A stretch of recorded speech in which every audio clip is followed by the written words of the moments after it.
Olá, tudo bem? Estamos começando mais um Em Minas, programa da TV Alterosa, que é realizado em parceria com o jornal Estado de Minas e com o Portal Uai. Hoje temos a honra de receber o presidente do Tribunal de Justiça de Minas Gerais, o TJMG, o desembargador José Arthur Filho. Desembargador, muito obrigado, viu, por atender o nosso convite e estar aqui nos prestigiando no Em Minas, viu? O prazer é meu, a honra é minha. Como você já sabe, esse programa tem 2 blocos na TV Alterosa e um terceiro bloco que é veiculado exclusivamente no canal do YouTube do Portal Uai. Então você fica ligado.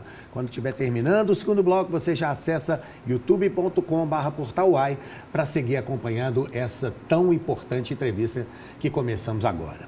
Desembargador, historicamente, o Poder Judiciário, a Justiça no Brasil, é vista como um órgão lento, essa lentidão da Justiça. Isso corresponde à verdade? Qual é a análise que o senhor faz dessa questão da lentidão, desse sentimento da população? Olha, isso infelizmente corresponde à realidade. Nós temos hoje no Brasil 80 milhões de processos pendentes de julgamento. E a cada momento, a cada movimento que fazemos, este volume reduz um pouco, mas ainda assim a litigiosidade no Brasil ela é muito grande. Talvez seja o país onde mais se briga no mundo. Então há um costume de tudo ser levado ao judiciário. Então, infelizmente, essa morosidade persiste. Qual que é a comparação que o senhor faria com outros países? Estamos falando de 80 milhões no Brasil.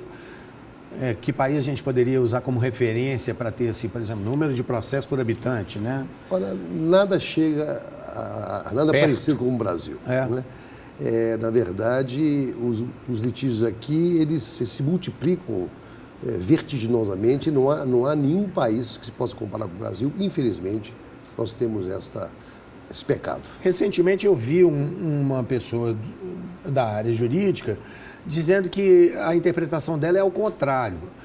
Como há muitos processos no Brasil, os juízes trabalham muito rápido, mas é muito difícil dar conta disso. Então, a sensação da lentidão, na verdade, é, obviamente, de quem está esperando uma solução para um caso, mas do ponto de vista do juiz, o andamento é muito rápido. Isso existe mesmo? É isso mesmo. Os nossos magistrados são os magistrados mais ágeis do mundo, são os que julgam mais processos no mundo e ainda assim que coisa doida, tem esse volume enorme. Nós aprendemos a julgar rápido porque o volume é muito grande. Mas, na verdade, nós precisamos mudar essa cultura, mudar esse paradigma. Eu confio muito nas mediações e conciliações. Eu acho que, na verdade, a sentença ela não é pacificadora. Ela até, às vezes, potencializa o litígio. Já as mediações, as conciliações, essas sim são pacificadoras, porque, na verdade, as partes, elas passam a ser protagonistas do seu próprio destino. Elas é que fazem através desse consenso, uma decisão que seja mais justa ao olhar delas próprias. Então, temos, inclusive, incentivado muito o judiciário nessa área. O que aconteceu no Brasil que levou a isso? Vira e mexe, a gente vê que vira até notícia. Supremo Tribunal Federal julga o caso de uma mulher que roubou um pacote de macarrão num supermercado. Né? Isso não deveria acontecer, não é verdade? Na verdade, os nossos códigos de processo, eles viabilizam muitos recursos. E na verdade, isso vai sendo julgando em primeira instância, depois para o Tribunal de Justiça, depois vai para o STJ e chegam, por exemplo, ao Supremo, matérias que deveriam ser só matérias constitucionais, mas chega questiúnculas que não deviam chegar ali. É um equívoco que nós precisamos corrigir.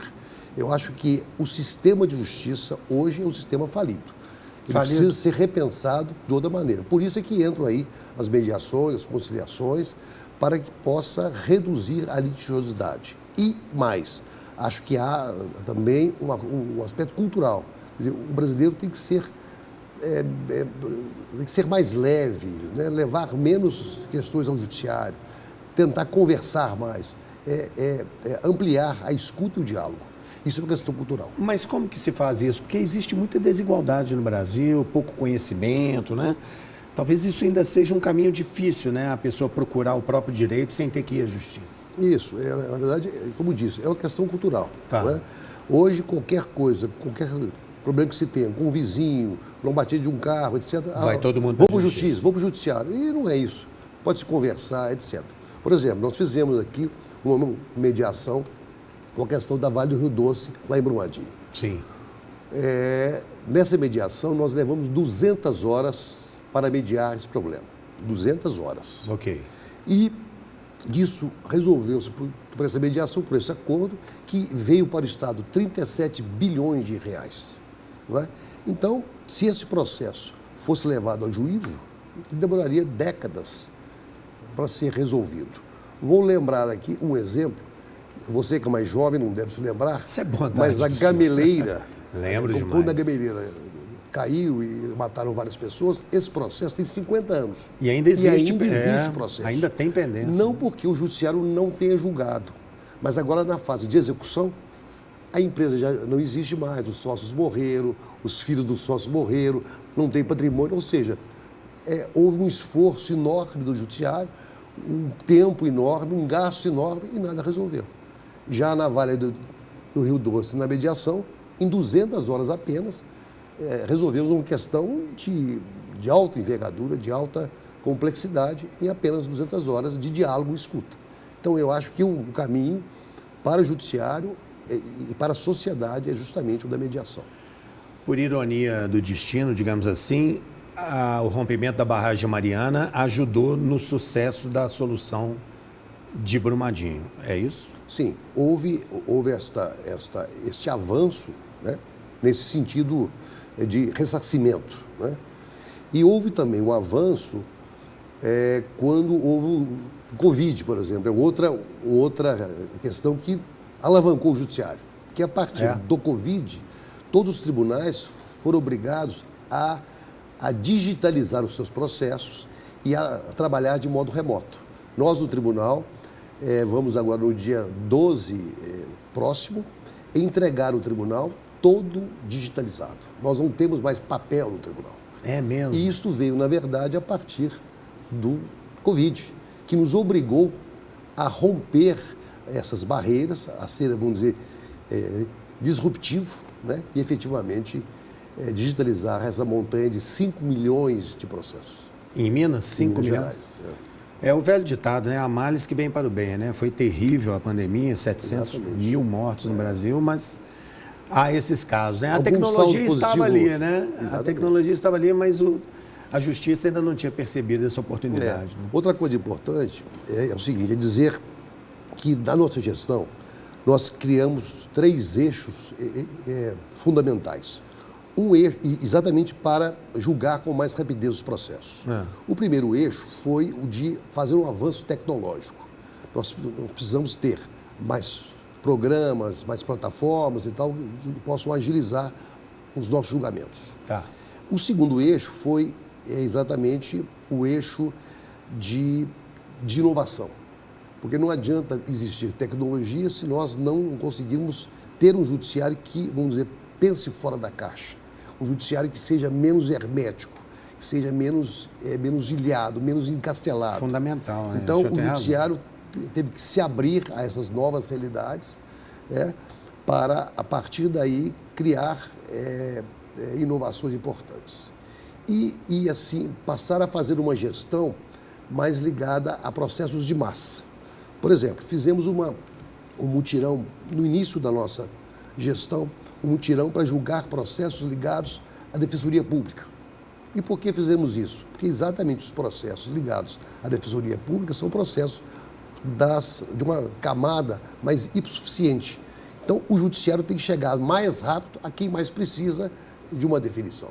Então, focamos para essas questões ligadas à Defensoria Pública. No segundo momento, fizemos um outro mutirão, dos júris, porque com a Covid, nós ficamos 2 anos sem julgamentos, sem júri.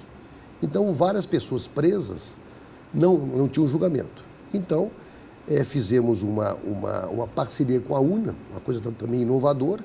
A UNA nos ofereceu salas para julgamento, fizemos um grande mutirão no júri em Belo Horizonte. O terceiro pilar, vou pedir para o senhor contar no próximo bloco. Ah, perfeito. Vamos fazer um rápido intervalo, tá bom? Sim, com prazer. A gente vai lá e volta já já.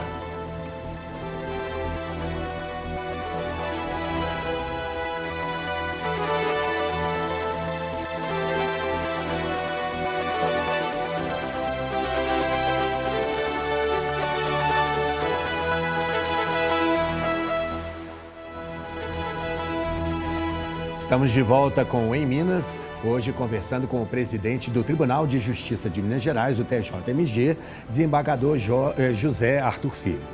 O senhor citou os dois pilares no bloco anterior e vamos ao terceiro pilar desse trabalho que o TJ está fazendo para acelerar o julgamento dos processos. Bem, o terceiro pilar é uma aproximação maior com a sociedade. Nós fizemos uma grande inovação que é de criar os fóruns digitais. Como funcionam os fóruns digitais? Minas Gerais tem 853 municípios e 298 comarcas. Então, às vezes, o município que se incorpora à comarca está distante, 150 quilômetros, 200 quilômetros da comarca sede. Ou, às vezes, está mais próximo, mas as vias são alagadas, estrada de terra, etc. Então, há uma dificuldade muito grande dessas pessoas que moram nos municípios se deslocarem para a comarca sede. Então, nesses locais em que há um volume de processos razoável, nós estamos instalando os fóruns digitais. Como é que funciona? É uma pequena estrutura de mais ou menos 200 metros quadrados, onde aquela testemunha que ia se deslocar 200 quilômetros para prestar um depoimento na comarca sede e ter que voltar mais 200 quilômetros, ela vai prestar esse testemunho no local onde ela mora, através de videoconferência. Então, audiências, etc., podem ser resolvidas ali. Estamos fazendo uma parceria, um termo de cooperação com os demais tribunais de Minas, TRF6, TRT, etc., para que possamos ceder também algum espaço nesse fórum digital para que eles também possam prestar jurisdição nesses locais. Então, é uma demonstração de que o judiciário se aproxima da sociedade cada vez mais. É uma função que eu acho fundamental, essa aproximação. E, mais uma vez, a tecnologia contribuindo decisivamente, exatamente, para resolver. Isso que eu digo. Tecnologia e inovação em prol de uma prestação jurisdicional mais eficiente e aproximação com a sociedade. E nisso, como que está esse balanço de julgamentos em Minas? Quantos processos julgados, por exemplo, no ano passado? Olha, nós cumprimos a meta 1 do CNJ, que é julgar mais processos do que aqueles que foram recebidos. Então, nós conseguimos essa façanha. E por que digo façanha? Porque nós estamos das 298 comarcas, com 100 comarcas sem juiz. Estamos realizando um concurso agora. Quantas? 298 tem 100 comarcas sem juiz. Tá. Bom, então como é que nós conseguimos julgar mais processos do que os recebidos com menos 100 juízes em comarcas? Nós criamos duas inovações importantíssimas. Uma é o núcleo 4.0. Como funciona? Esse núcleo 4.0 é um núcleo de cooperação. Então, os juízes entram para esse núcleo para cooperar com os demais juízes que estão atrasados ou em comarcas que não têm juiz, podendo sentenciar, fazer audiências de forma remota. Então, há viabilidade de julgar o processo à distância. E criamos outro programa chamado Pontualidade, que também é nesse sentido. Ainda que a comarca tenha juiz, por exemplo, vou dar um exemplo de Novo Cruzeiro. Novo Cruzeiro não tem juiz e tem 14 mil processos. Nossa. Então, esse programa Pontualidade, ele vai também, de maneira digital, busca os processos digitalizados e julga os processos aqui. Então, nós conseguimos, através da tecnologia e da inovação, criar mecanismos que efetivamente nos levaram a prestar jurisdição de forma efetiva e dinâmica. Presidente, vamos mudar um pouquinho o rumo da prosa e falar de um tema que é gravíssimo na nossa sociedade, que é a violência contra a mulher, o feminicídio em especial. Eu sei que o tribunal tem uma atuação importante nessa área. Gostaria que o senhor explicasse isso para a gente, porque é um drama tão terrível que afeta tantas famílias e geralmente a violência contra a mulher acontece dentro de casa, na maioria das ocasiões. O que o tribunal está fazendo nessa área? Olha, esse problema é lamentável, né? E, infelizmente, é um problema nacional. Mas que Minas lidera as questões ligadas a feminicídio no Brasil. O Tribunal de Justiça fez mutirões para julgamentos de casos ligados a feminicídio e violência doméstica. O tribunal criou uma câmara especializada, e a primeira no Brasil, para julgar de maneira especializada violência doméstica e feminicídio. Estamos agora com outro mutirão para de novo julgar esses processos que precisam ser resolvidos de maneira rápida e célere. E temos ainda um outro programa que eu acho muito interessante, que é o atendimento também do agressor. Porque acaba que esse problema, ele é múltiplo, né? Então, esse agressor também precisa ser tratado, né? De maneira a entender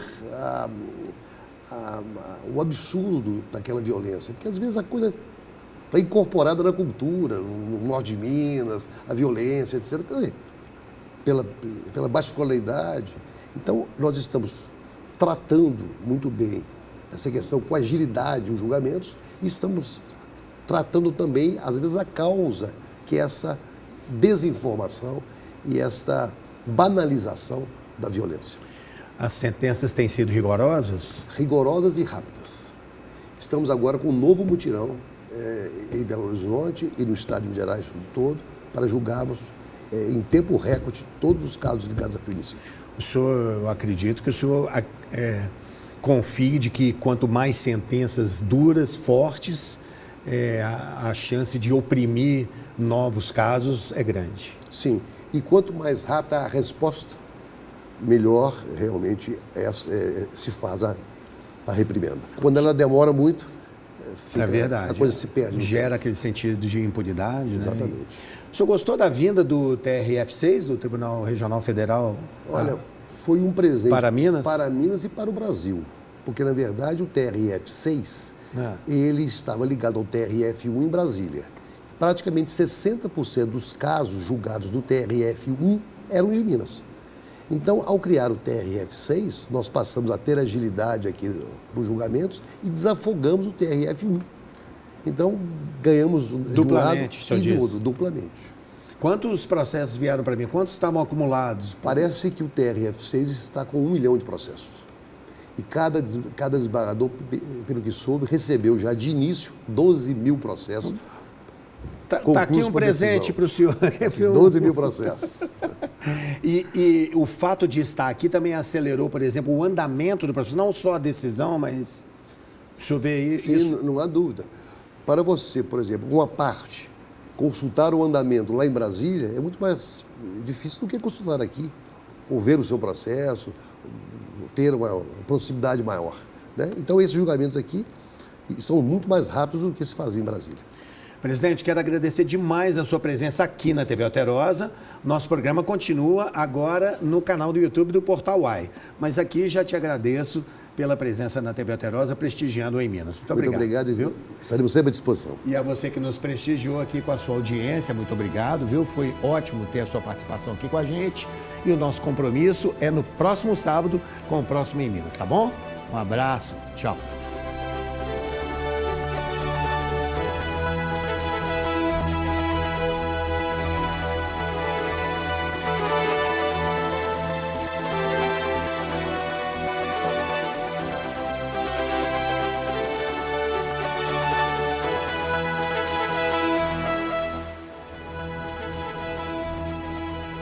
Estamos de volta com o Em Minas, nesse terceiro bloco, que é veiculado exclusivamente aqui no Portal UAI. Hoje estamos conversando com o presidente do TJMG, o desembargador José Arthur Filho. Desembargador, os últimos anos foram marcados, digamos, por uma série de ataques ao Poder Judiciário em todo o país, né? Como é que isso afeta o trabalho e a vida dos magistrados? Esses ataques, eles não são ideais e, obviamente, afetam negativamente o judiciário. Às vezes a população, o leigo, não consegue compreender bem algumas decisões. E o judiciário, infelizmente, sofre com essa má interpretação. Penso que seja isso. Há uma noção também disseminada na população de uma forma geral de que os juízes têm muitos privilégios. O senhor vê assim também? Olha, eu vou te ser muito sincero, eu acho que não. E digo por quê. O juiz é uma pessoa, é um servidor que não pode ter nenhuma outra função a não ser juiz. É vedado a ele, por expressa disposição de lei, de ter um comércio, de ter alguma venda de alguma coisa, etc. Ele não pode fazer nada, ele só pode ser juiz. Ou seja, ele tem que ter uma dedicação exclusiva com a magistratura. Pode, no máximo, ser professor de uma matéria numa universidade. Então, essa questão de ter uma dedicação exclusiva, ela tem que ser valorizada. Ao mesmo tempo, nós precisamos de magistrados independentes, de magistrados cultos, de magistrados valorosos.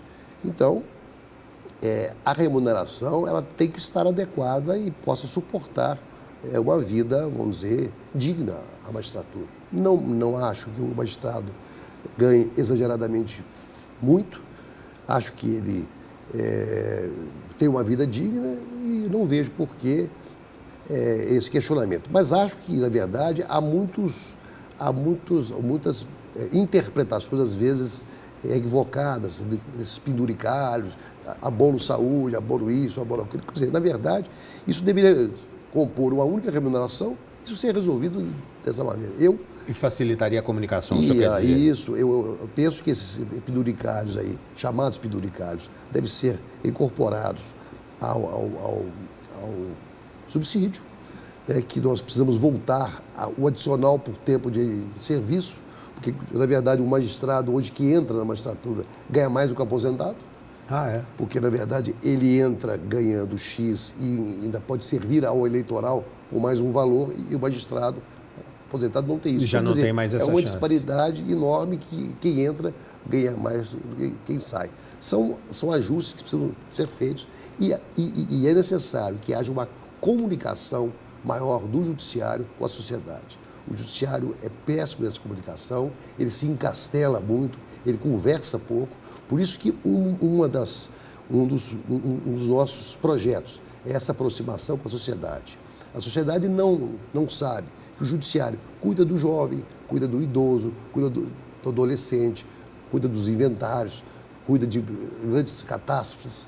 Só se vê o judiciário nas más notícias. O judiciário soltou o traficante, o judiciário fez aquilo. Ou seja, a imagem que o judiciário passa é uma imagem negativa. Ele precisa, então, resgatar esse marketing, vamos dizer, esse marketing necessário para que possa dizer a que veio e quanto ele vale. O ministro Barroso, por exemplo, escreveu um texto muito bonito, porque fizeram um questionamento quanto custa o judiciário. Aí ele respondeu, nós não temos que pensar quanto custa, mas quanto vale o judiciário. A importância do judiciário. É esta pauta que precisa ser reverberada mais e aprofundada mais para que o judiciário seja melhor entendido pela população. O mandato do senhor está acabando? Sim, o meu mandato termina agora no dia 30 de junho. Vem eleições? As eleições são em abril. O senhor pode se candidatar mais uma vez? Não, né? Não. O senhor está no segundo... Não. É um mandato. No Tribunal de Justiça, o presidente é eleito por um biênio e não há reeleição. E há muitos candidatos? Nós temos 3 candidatos que já se apresentaram. Ainda não houve inscrição, porque a inscrição se abre no dia 11 agora.